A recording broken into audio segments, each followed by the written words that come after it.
Mbote na bandeko balandinyo surtout balandaka émission masolo na biso nzamba pambola bino ya solo bandeko ezali ya bino ndeko serviteur na bino Kongo alenga kimia nzambe zala kati na mabota na bino ndenge toyebisaki bino ke ya solo bandeko tokosola masolo o etali makambo o ezali koleka na mboka na biso mboka ya Congo boyebe ke ya solo baaktualité ezali mingi. Papa na biso to bengi évangéliste Kabundi Walesa moko o azali monene mosali ya nzambe kati na République démocratique du Congo et surtout na Afrique mobimba oyo église na ezali plantée partout na monde ya solo to landaki ba benjir na ye nyonso to bafingaki ye na mar ya tumba yango lelo tolingi toyamba moko azali penza kati na papa Walesa papa na biso na kombo ya Gedeon tokoyamba ye kuna na mboka Kinshasa po éclaircir biso makambo ebele oyo ezali koleka na réseaux sociaux boyebi ke réseaux sociaux ezali moko oyo lelo bato nyonso na mokili baza na kati ya réseaux sociaux yango tokobenga ye totuna ye mituna oyo vraiment ezali kocircule sur papa na biso Kabundi Walesa oyo azali bongo évangéliste munene pe mosali ya nzambe oyo asalaka makamusi ya ndenge na ndenge pona République démocratique du Congo pona biso surtout peuple congolais. Bonjour papa Gedeon. Bonjour moto na nzambe, bonjour na bandeko nyonso bazali kolanda. Merci mingi ya solo papa Gedeon. Avant to banda émission bato bakoki koyeba papa Gedeon azali nani na kati ya église ya Kabundi Walesa. Merci papa Gedeon azali moko oyo azali chargé ya communication to mtu oyo azali kolobela na nzela moko na kombo ya mosali wa nzambe évangéliste Claude Kabundi Walesa. Matondo mingi ya solo papa Gedeon soki toyambi yo lelo ezali vraiment pona makambo oyo ezali kosala bato pasi awa surtout na diaspora na makambo etali mar ya tumba oyo azali tiktoker moko oyo vraiment asali soni pe pasi pe mawa mingi na surtout bapapa ya mikolo bazali awa na mikili ya poto bazali kokamwa mwana moke elenge ya ndenge wana bimisa bamo ba parole ya malamu te yango tolingi toyeba relation nini ezali entre papa Kabundi Walesa na Maria Tumba. Merci papa Kabundi Walesa azali mosali ya nzambe azali censé kopesa kimia upia kozala mutu ya kimia na batu nyonso. Déjà moi ndeko na biso ya mwasi Maria toyebi ete o papa Kabundi Walesa azala na ba réseaux sociaux te ndenge to même na nzela oyo tobengeli ngai boye azalaka nango te azalaka na compte privé te oyo Facebook, TikTok, WhatsApp, Instagram ou bien Twitter azalaka nango te ye azalaka na telefone na ye soki moto abengi ye na direct sololi basambeli soki likambo kosolo ezali Maria toyebi ye mpe kaka ntango makambo ebimi boye nde tomoni elenge ya mwasi abimi na kolobaloba makambo ebele oyo ezotala oyo ekei direct na papa Claude Kabundi Walesa parce que bato fo bayebake makambo ebandelaki na ndeko moko oyo ayaki kopesa bakisi na ye mpo basambelela ye nde alobaki ke na kosala tubela na ye alobaki makambo ebele ya mabe asala na bomoi na ye na kosalela bato ebele oyo balukai bakisi alobingi nalingi lisusu nzela ya molili te nandimeli Yesu Kristo yango nalobi na bato bayeba ngai natiki bavi ya kisi mpona kati ya bakisi nasalela bato ebele meme bato mosusu bayaka koluka bakisi ya succès mpa na nga neti bato mosusu ya TikTok nde esalaki ete bandeko mosusu ya TikTok basepelaki te bamonaki neti basali mabe mpona koloba baverité o lotolobake mwana ndeko oyo ayaki ndeko oyo ayaki kopesa kodévoile basekret na ye ya bakisi na ye azalaki mpe tiktoker donc bandeko nyonso te oyo basalaka na TikTok basilikaki po ye mpe azala mpe na bacompte wana batiktok ye moto yango te yango bayebanaki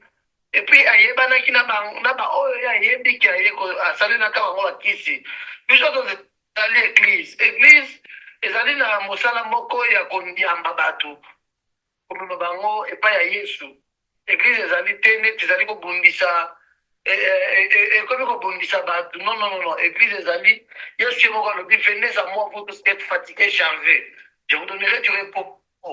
Ndeko aye epai na Yesu alobi ngai naza na kisi aye mpe na bakisi na babiloko apart biloko aye apesi na ndenge ya molimo ntango tosambeleli ye tokutaki makambo ebele makasi oyo ndeko wana asala azalaki mpenza moto ya bakisi ya solo yango ntango alobaki nasalela babebele bakisi meme bato mosusu ya TikTok nde tomonaki bato kosilika nde mbala moko meme ndeko na biso ya mwasi oyo Maria Tumba ya ndenge tomoni yango wa kosilika koloba fanaki ata lobaka nganga ataki ata nganga enganga koki kokende koloba teki biso bata TikTok toza na kisi me ye alakisi ete éducation na ye ezali ya koloba na bana na biso ya basi balanda ye te mpo akoki kofinga mosali ya nzambe ya monene na mboka na biso moto azosala fierté ya kombo ya Jésus Kristo nde oyo tomonaki esalaki mpasi mingi. C'est un peu ça. Donc papa eloko mosusu tonga toyeba alors ndenge nini makambo ya Maria Tumba ekomaki epai ya Israel Mutombo. Israel Mutombo ye azali journaliste lokola biso mpe tolobaka na baetando ya ike alors ye azali grand journaliste oyo vraiment azosala mpe fierté na kati ya Congo na émission na ye bosolo na politique ntango ye azali expliquer bato ke ndenge basi oyo bazali kobimisa ba bêtise na kati ya bémission. Alors pourquoi lelo koma ke Israel Mutombo na papa Walesa bazali appliquer na kokangisa Maria Tumba? Non, ezali makambo oyo bato kaka omona nzela ya internet moto na moto alobaka makambo oyo alingi koloba epuis nakamwaka ndenge bato balingaka kolandela vérité te me bato balingaka kokomisa oyo ayoki mpe amoni yango alinga komisa ngo neti eza ya solo. Papa Claude Kabundu Alesa aza moto monene aza mosali ya nzambe akoki deja bato bayebi pasteur Alesa akoki kokangisa motu te akoki kokangisa ye te akoki kokangisa motu te. Par contre akolakisa ye kaka bolingo akoteya ye akolakisa bolingo akoluka ndenge nini ya koeduke ye mpo akoma amonana mpe moto ya malonga na société. Non, Papa Claude Kabundu Alesa akangisa ye. Ça c'est le premier point. Deuxièmement, ndeko Israël nayebi te akotelaki wapi esalaki mpe pasi ya komona age ya mwana mwasi na age ya pasteur Kabundu Alesa mosala oyo pasteur Alesa azosala na mboka oyo ya Congo bien libanda bino boza libanda wana boyaka chaque fois bato boyaka mpo boyebi ke tozokende mpa mosala ya nzambe boyaka mpo bomonaka loboko ya nzambe soki ezalaka maseki bie bizeti bokoya te. Oui, parce que ngai moko en tout cas la kati maloba te papa Gédéon nakutana na papa Kabundu Alesa awa na Allemagne awa na Cologne ayambaki ngai kitoko vraiment azali papa moko vraiment je le respecte beaucoup mais tant on a koyoka ke elenge oyo ya 25 ans Maria Tumba aza ndete mwana na biso parce que biso toza na bana baleki deya ba age na biso ba age na ye azali solo azali mwana na biso na aza mwana ya pasteur Walesa na age yango esalaki mpasi na bato ebele esali bango mpasi ya komona nini ekoki kosala mwana na moke boye azoloba azomanke respect na motu oyo azali mosali ya nzambe bato fo bayeba eloko moko mosali ya nzambe aza porteur ya grâce mosali ya nzambe ndenge azali porteur ya grâce na monoko ya mosali ya nzambe bénédiction ezali ndenge mpe malédiction ezalaka na monoko ya mosali ya nzambe yango papa Walesa nasololaka na ye mikolo nyonso combien même bana na ye ebele ya molimo basilikaki makasi balobaki te fo tokangisa mwana mwasi yango fo tofunda ye mpo bato bayebaka etili bakangi ye wana eza pasteur Walesa te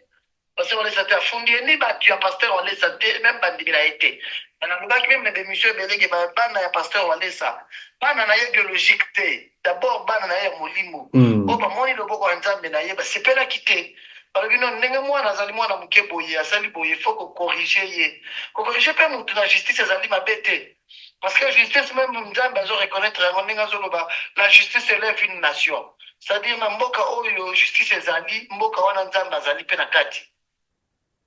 ozomona Amen. Po nazalaki même na France, nazalaki na France,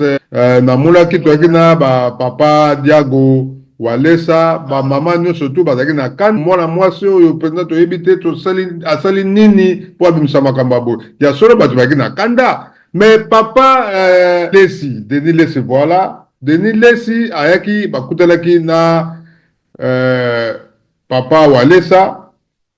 Ya bimiseke makambo alobi ke makiona na kati église eza kosalama ebele yango vraiment ya aza d'accord te na makambo tali makiona elakisi nini meka koexplike biso nano mwa moke totikeli mwa 5 minutes meka koéclaircir biso que signifie makiona makiona eza eloko oyo wawa moto na nzambe nyonso oyo aza na molimo ya nzambe akosepela nango te makiona ezali kokosa bato ezali koluka miracle ya lokuta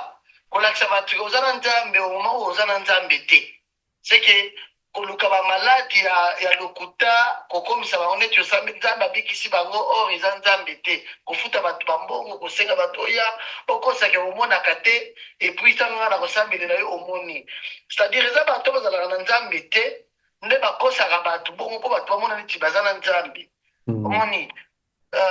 eza ba biloko bapratique oyo biso toyebi nango mpe kaka epa na bango Denis Lesi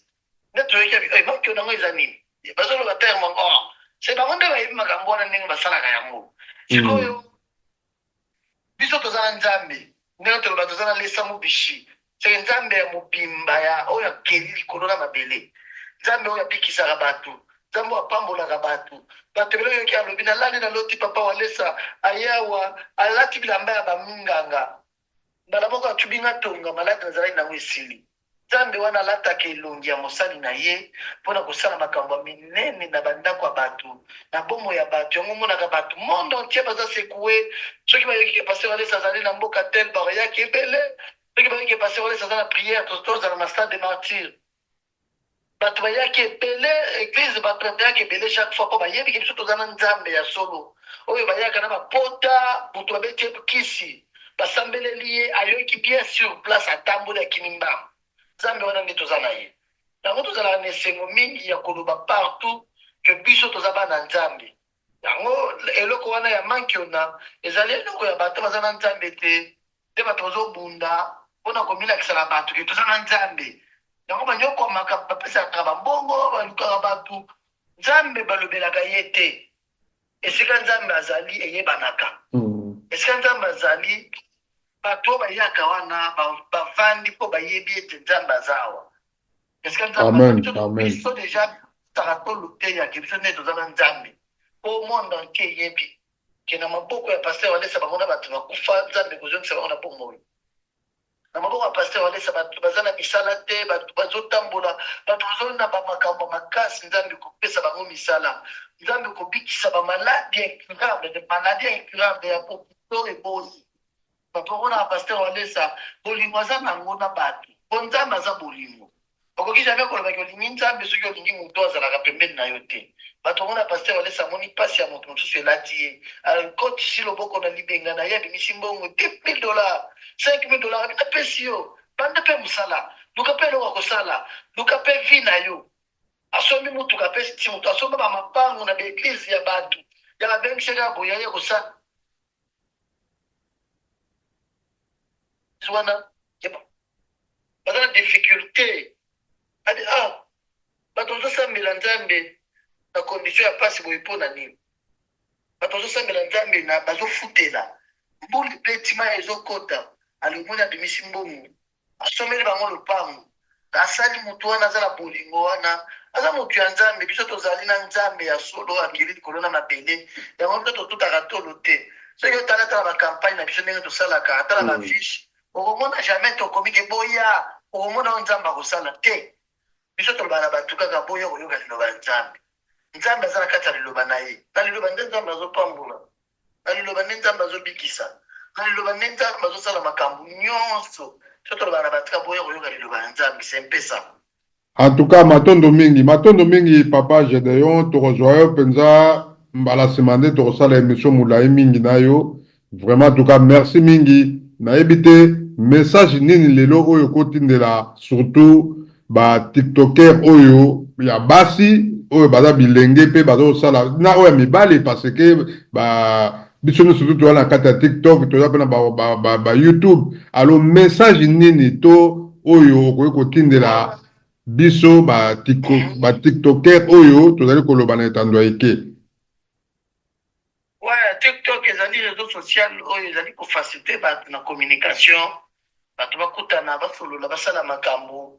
ezali eloko mabe te, mais ndenge ya kosalela yango na bato misusu nde ezali kokoma mabe. Ngai na kosenga na bato kaka bamipesa bayebaki Nzambe aza likolo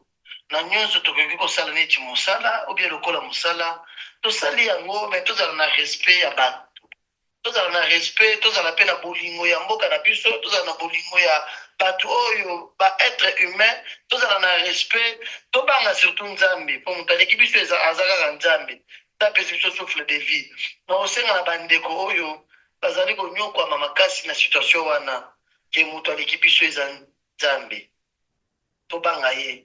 Pasteur Walesa aza mutata ya bolingo mpona bato bazali konyokwama mingi. Pasteur Walesa akangisi mwana ya bato Maria akangisi ete. Pasteur Walesa aza parent, aza moto ya bolingo, mposa na ye ezali akoeduke ye na conseil na prière mpo ndenge aza wana na monoko na ye akokibimisako soki ayoki mpasi ndenge prophète Élisée na Bible azotambola moni bana bazo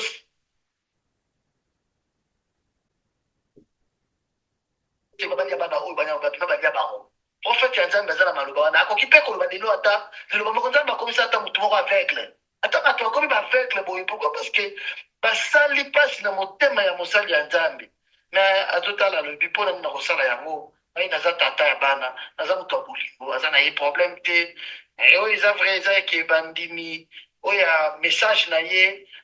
balingi Nzambe na ye nde balobaki ke bakofunda ye, basali yango nanu mpe te esalemi te. Balobaki bakosala yango po mwana akendaki mosika mingi ntina komanke papa ya bato, komanke mosali ya Nzambe nde balobaki bongo. Mais jusque là Pasteur Walesa aza na ye problème te po ayebi ye te, bamonana na ye te, ayebi ye te ndenge makambo nyonso bakizatio wana nyonso eza lokuta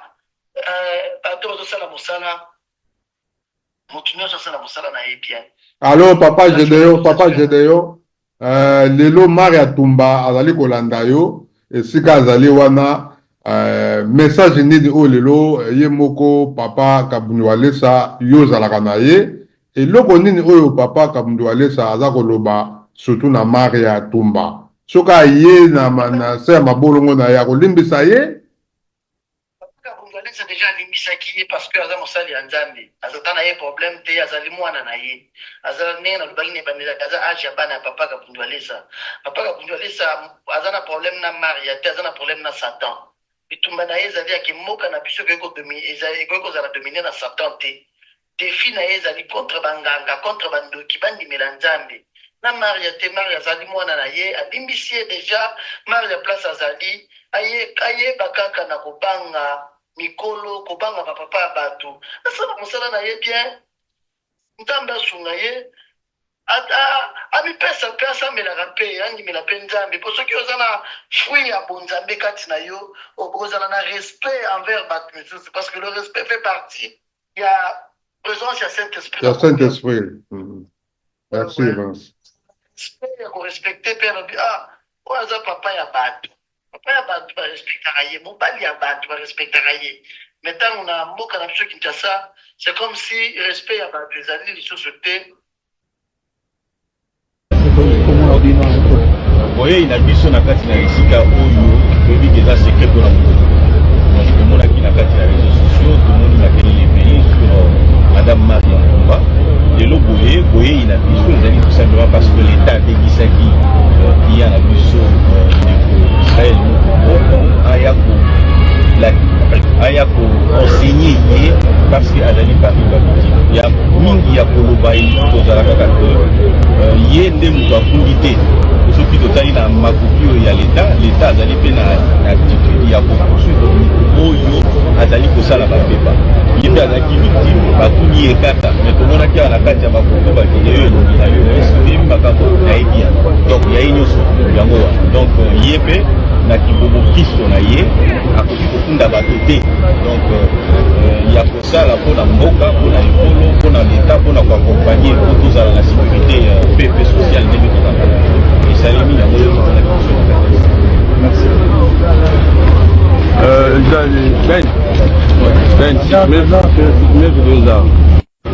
Vile koma bakambo nyonso ezali ya tikalinga mosali ya nzambe posa na ezali maria wana pe andimela jésus christ comme seigneur et sauveur biso tozala posa toganye bandimi bato bayeba nzambe c'est ça. Matondo mingi, vraiment matondo mingi, papa Gédéon, na PCP Mbote, na Yemoko, papa évangéliste Claude Kabundu Alessa, papa Nanga Mulimo Nzamba Pambolayo, et siko zali, vraiment kimie za la kati na yo, na ebi ke yo zala motema ya kolimbisa, ozala motema ya kosalisa batu, ozali mosali ya Nzambe, oyo moko lobaka, ozali ko bunda contre Satan. Biso toana posa basali ya Nzambe lokola bino bazala te ebele na Congo na biso ekobonga ekokoma na kimia tozali na posa ya kimia. Merci mingi papa Gédéon, Nzambe apambola yo vraiment tuka nasengi pe merci mingi na papa Diago Alessa oyo apesaki biso contact na yo penza tozwa yo esika zali na mboka Paris nga naza na Allemagne vraiment tuka Nzambe penza abatela bino tokutani mbala nsima nde tokosola lisusu masolo vraiment oyo esengeli tosola parce que Nzambe ya liboso te mpe mbala suka po tozwa lisusu na émission. Nzambe apambola yo nayebi te so ozali na dernier mot ya kopesa mpona bandeko mpe bandimi nyonso tu oyo baza kolanda biso. Bato nyonso oyo bazali kolanda biso Nzambe apambola bino nayebi bato ebele bazali na souci bato ebele bazoloba bakanga kaka mwana wana te biso tozali église il faut kolakisa bolingo toza na bolingo toza problème na mwana te seulement baoyo nyonso bazali ya kosilika baza na droit na bango ya koloba tokofunda tosiliki parce que papa olesa aza moto na Nzambe tokoki kondima eloko esalema te mpo soki totiki yango ekobanda kosalema mais concernant papa walesa aza na problème te. Nzambe apambola bino papa Kongwalenga. Papa Kongwalenga, merci mingi papa.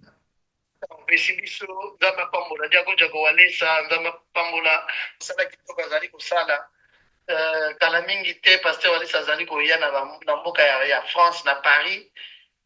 kozala na kobanda campagne kaza programme ya bacampagne misato na Londres na Belgique et puis na France azali koya mpona tokokutana na ye nakokutana na ye. Merci Nzambe apambola bino. En tout cas merci mingi papa Gédéon, Nzambe azala na yo natikili yo ta journée malamu kimia na libota na yo kuna Nzambe aleka na kopambola yo. Amen. Ndeko na bandi bolandi papa Gédéon tolandi ye azali bongo moko molobeli ya église oyo ya évangéliste Kabundi Walesa ye mutasimbi media bandeko donc ye azalaka na Kabundi Walesa yango to bengi na kata Kinshasa pour éclaircir biso bandeko zali pasi pe mawa mingi na ba jeune fille oyo bozali kokota na TikTok bandeko na ngai biso to bandi musala koloba oyo lelo te. Depuis 2005-6, tobandi tokoti na kata makambo tali betando eke. Tango ato loba Skype, biso bato liboso tobandaka yango koloba. Émission bokoka baido to sala ba émission pona ko sangisa ba Congolais baye ba réseaux sociaux. Biso to sala yango butu tozolala te bandeko na ngai to simba kisite.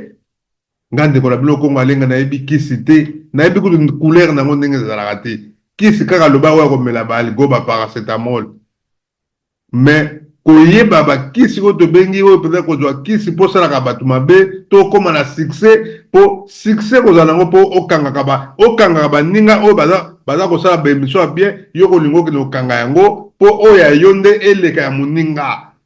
bande kola ngai ba mbongo boza ko luka wana Makiona, tolandi awa Makiona, eza bato basalaka bascroquerie spirituelle. Scroquerie spirituelle bango wana nde basalaka makiona kokosa bato.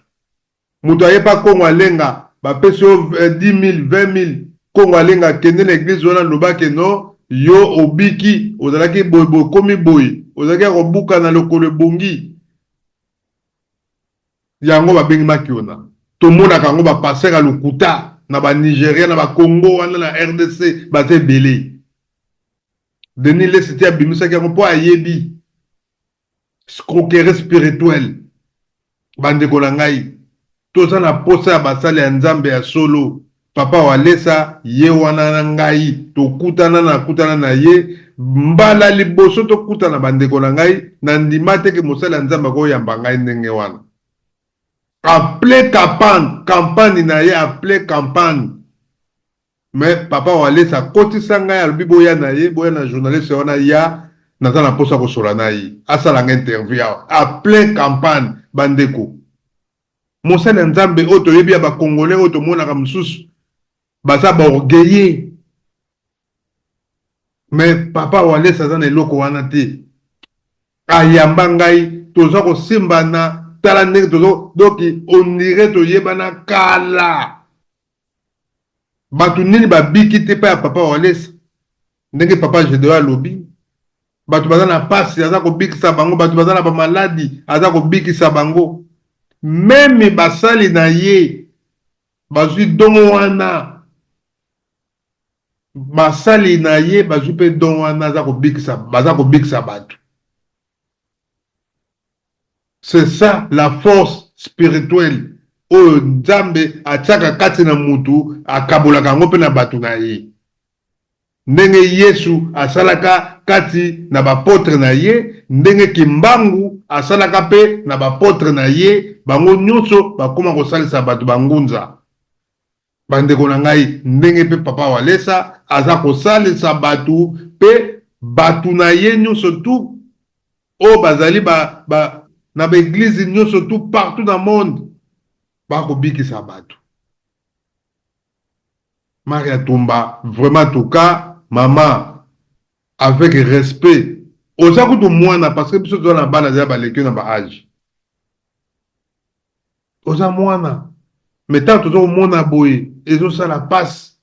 pasi tomona une jeune fille vraiment kitoko boye okoluka te libala te o se organiser na vie na yo au côté de TikTok sala ba émission malamu ya kofinga batu ba papa mikolo et surtout basali ya nzambe ezali pasi mama tala siko kei na prison toyebi ke prison batu bakufaka na bango te okobimaka kaka okobima na yo mais changer comportement barando bokoma koluka kosala ba émission o rando matière ona zwa matière wana ngo tosala nga danse na YouTube mais yango pe kam te koboma yo matière wana ozwaki tala siko memi yo mutu asalaki témoignage na ye lobi Papa Gedeon aye ko dévoiler ba secret ba kisi na ye oyo ndenge banda kosala na TikTok toyebi pe bino bato bozosala ba TikTok bokota banganga bakisi makambo ebele bino bato bozala ba chaîne toyebi ebandi lelo te eza ya kala toyebi yango mais bandeko na ngai mbongo wana bozwaka loko eza ya mabe bokotikala kosala nango eloko malamu te boyebaka yango mbongo nyonso ya mabe esalaka misala ya malamu te ifo kosambela yango Papa Gedeon alobi yaka mokolo kobima Papa Walesa kolimbisa yo kosenga bolimbisi pote ya solo osala nzela na malamu oza na motema oza na problème ya bato te mama biso toyaka mpona conseil toyaka te awa po toya kojuka ono toluka eloko moko boye en tout cas eza na ntina moko te conseil tokopesa parce que ngai nazomona oza mwana na ngai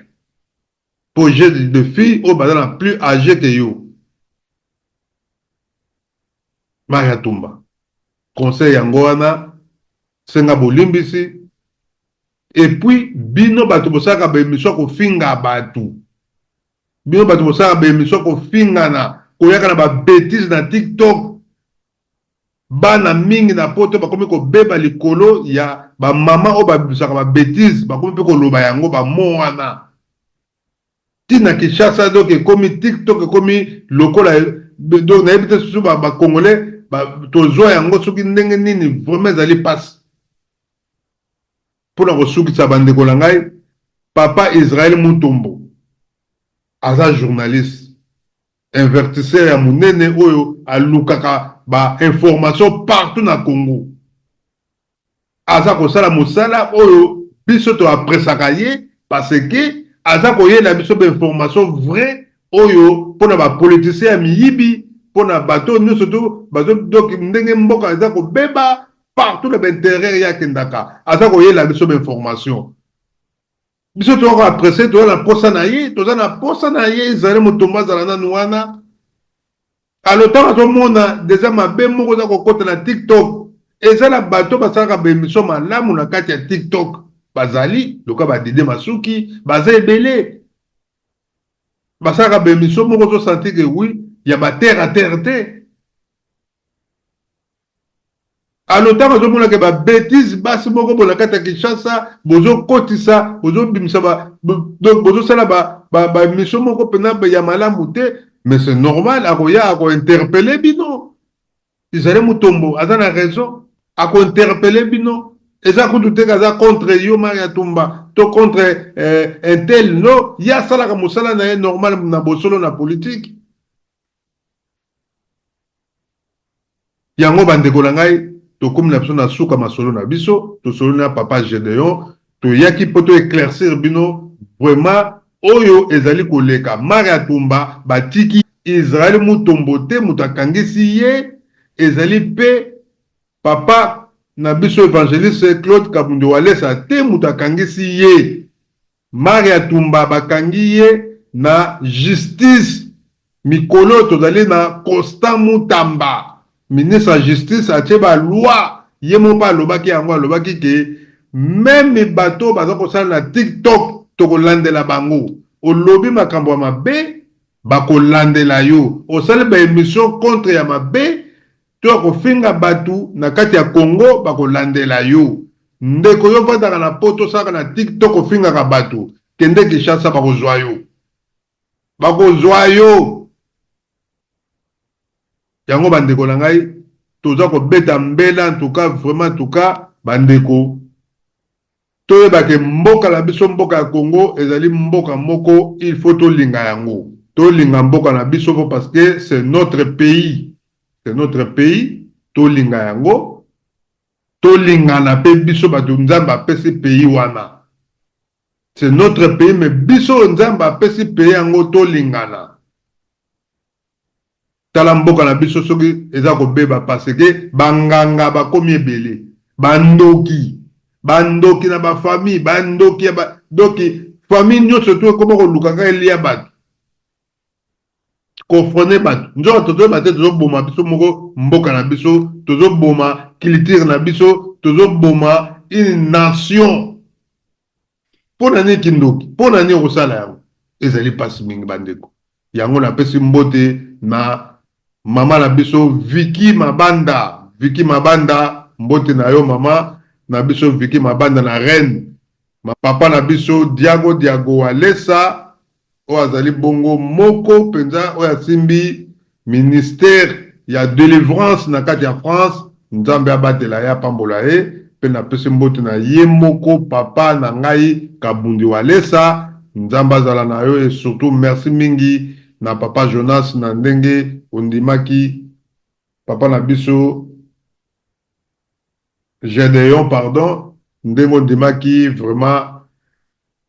invitation oyo nzambe apambola yo merci mingi na bandeko nyonso to bolandi biso bo partager vidéo tokutani bongo pe abonnez-vous na Congo Alenga TV tokutani bongo mbala sima ezaki ya bino ndeko Congo Alenga mwana fumuki mbangu tokutani bongo mbala sima kimia ezala kati na mabota na bino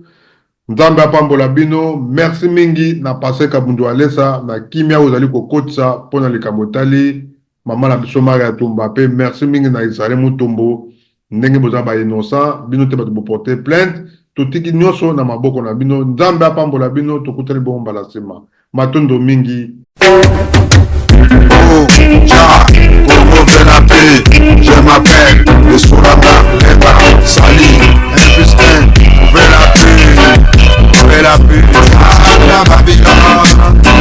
Babylone, se détruit le monde, Babylone, c'est chaud, en Afrique,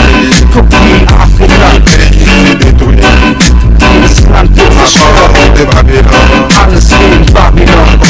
de Babylone, alles in Babylone, le Congo se détruit, der Kongo wird zerstört, Angola se détruit, Angola wird zerstört, Waza se détruit, la paix, la paix, la paix,